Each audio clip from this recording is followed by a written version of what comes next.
Hi, Host Eric here. We're talking with those people. Is too much never enough? That's the question on my mind right now. What does that mean? Too much. Well, within us is a natural inclination towards change. We have to have that inclination, evolutionarily speaking, or else we're too likely to die. We have to have some element of us that explores new possibilities and that seeks change from something that works, or the species never grows. The species never develops, never gets older. Now, whether or not that's a good or bad thing is potentially up for debate. There are certainly those who would argue that natives living in a jungle area in South America that are living as their ancestors did in groups, property free, and surviving off the bounty of the land, walking around half naked, doing what they want when they want, that is a preferable way to live. However, I would say that, of course, wouldn't want or be able to live like that now, coming from an upbringing of a modern person, for the most part. Although there might be exceptions, like adventure types who go out and survive in the wilderness. Might be able to do that. Might be happy with it.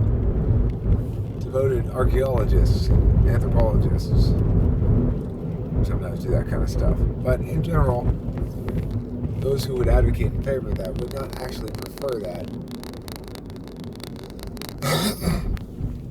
were they given the option. However, that's not a response to their argument. It's important to note that as well, that whether or not they would enjoy being that way of life has nothing to do with whether or not that way of life is desirable, good, or somehow whatever other kind of arguments they're making about whether it's more moral because of ecological preservation reasons and pollution and capitalism, it's anti-capitalism, or whatever other arguments they're making are distinct from whether they themselves would actually prefer to live like that.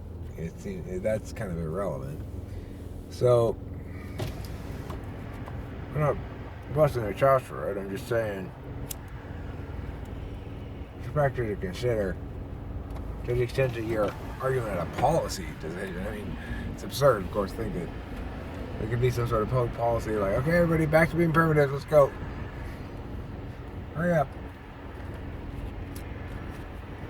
Eric, it's offensive to call them primitives. Well, what do you want to call them? Native peoples.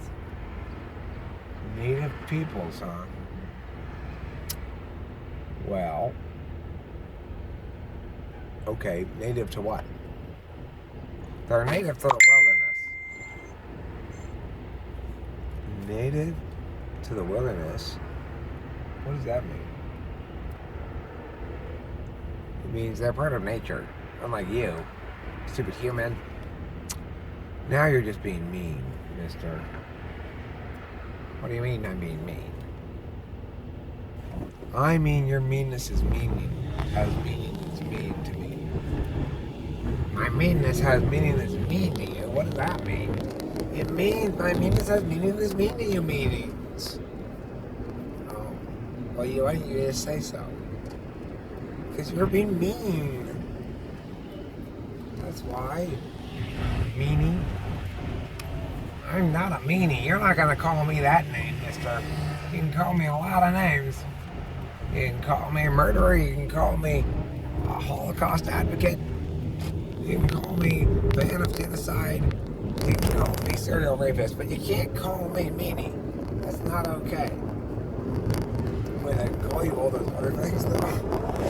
Why? Why would I want to? Are you those other things? No, I just don't want to be called those things. Why wouldn't you mind that? You'd mind meanie. It makes no sense. A meanie reminds me of my childhood. People call me a meanie. Why would they call you a meanie? Because I kill and rape them. That explains why you're okay with calling you a serial rapist and murderer. Yeah. You still do that? No, I grew out of it. You grew out of serial rape and murder, huh? Well, how did you manage to do that? I don't know, I got bored of it, I guess. What do you do now? I'm a landscaper. I like to landscape. Incidentally, coincidentally, really. I like to manscape, too. Got a razor and I manscape the hell out of every part of my body every day. It's great. Gives me a great deal of satisfaction. Knowing things have been escaped properly, you know. My general philosophy on life is there's insufficient scaping. That's why I engage in both landscaping and scapegoating. And scapegoating landscapers. You know, I'm a landscaper. I wouldn't scapegoat myself, obviously. I scapegoat other landscapers for failing to manscape. That's why we have so many problems in society today, obviously. The lack of manscaping. Well, how does that cause societal problems? Have you ever seen it? Well, look at yourself. I'm about to throw up all over your face right now. Why? No manscaping. Well, does it make you feel better to know that I shouldn't have done what I did? That I took a wrong turn? That I tried to avoid a traffic spot and instead I caused the problem to multiply? That's not surprising. You don't manscape, you're likely to do stupid things like that. I mean, you know, stupidity correlates with other stupidity. That's what I always say. Okay, now you're getting offensive. Because just because I don't manscape doesn't mean I'm stupid. Yes, it does. Why? Because smart people all manscape. Except for women, they ladiescape. Well, did you know that I scape? You do not. What is scaping? I don't even know what that is. Well, that's when you escape your escaping protocols. But you don't have to actually escape anything underneath that. I don't understand. How does that work? Well, for example, I've excised you and your escaping protocols from mine, thereby eliminating the need to do anything you say. Well, you can't just do that. That's not escaping. Yeah, it is. I'm escaping you right now. I'm escaping the fuck out of you. You're not escaping me. You don't escape me, mister. Oh, we'll see about that. Escaping tools, thrust forward! Oh, you escaped the shit out of me. Damn. I told you that was gonna happen. I warned you, I'm like, they call me the scaper because I'm always running to escaping things. I'm gonna escape some lands, gonna escape some goats, I'm gonna escape your man, I'm gonna escape your moats, I'm gonna escape every single day. Escaping my way through history. Welcome to Escaping, the new Escaping Megastore. Thanks for watching Talk to the Fans, people.